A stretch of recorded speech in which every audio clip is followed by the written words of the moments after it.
Өзбек-Кыргыз өнүктүрүү фондунун алкагында Жалал Абадта пахтаны кайра иштетүү заводу курулат. Курулуш үчүн ылайыктуу жер Нокен районунан табылып, 20 гектар аянт даярдалган. Завод курулуп калса, анын биринчи этабында эле миңдей адамды жумуш менен камсыз кылат. Наманган областынын Арцов деген чоң текстилдик фабрикасы бар компания. Ошону менен биз келишимге кол койдук. Бул текстилдик фабрика пахтаны кластер деп коет. Ошо терип алгандан баштап аягына чейин иштетет. Бүгүнкү күндө биздин областыбызда терилген пахталарды баасы арзан болуп, дыйкандар сатканга кыйналып аткандыгына байланыштуу ушул текстилдик фабриканы кайра иштетүүчү. Ошону биз Жалал Абад областында куруп атабыз. Жалал Абад областында өткөн жылы 11 000 гектар аянтка пахта айдалып, 41 000 тоннадан ашык ак буула өндүрүлгөн. Агрардык өнүктүрүү секторунан билдиришкендей, облуста пахтаны кайра иштетүүчү 11 завод болгону менен баары жеке менчикте. Буланын баасы дүйнөлүк биржа аркылуу чечилет. Биздин дыйкан фермерлер өндүргөн пахтасыны чийки түрүндө гана сатышат. Облусубуздагы пахтаны тазалоочу, кайра иштетүүчү заводдор сатып алат дагы. Алар тарабынан Өзбекстанга, Кытайга, Иранга, Германияга чейин пахта экспорттолот бизде. Баасы албетте биз тараптан чечилбейт бул. Ошондуктан бүгүнкү күндө пахтанын сатуу бир аз көйгөй жаратып турат.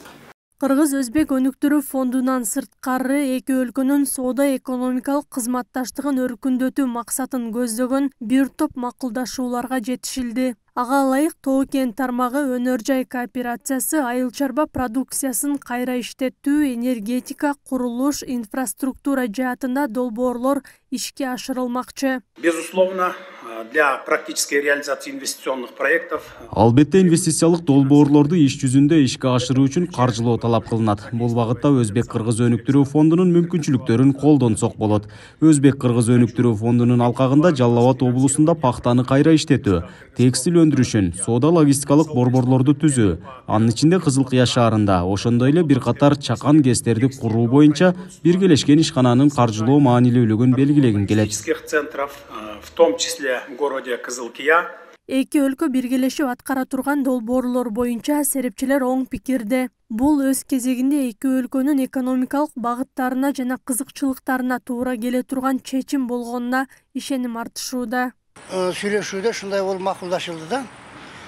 Мына жанагы машина чыгара турган завод кура турган болду.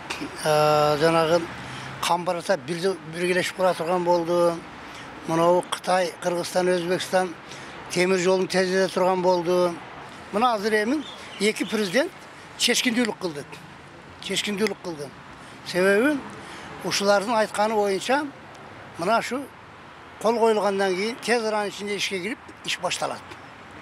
Ушунусу жакшы болду. Өзбекстандын президенти Шавкат Мирзиёев 26-27 январда мамлекеттик сапар менен Кыргызстанга келди. Өлкө лидерлери тар жана кеңейтилген курамда Кыргыз-Өзбек стратегиялык өнөктөштүгүндөгү маселелерди, достук жана коңшулук мамилелерди мындан ары өнүктүрүү пландарын талкуулашкан. Акылай Кырабаева, Замирбек Тойчубаев, Регион.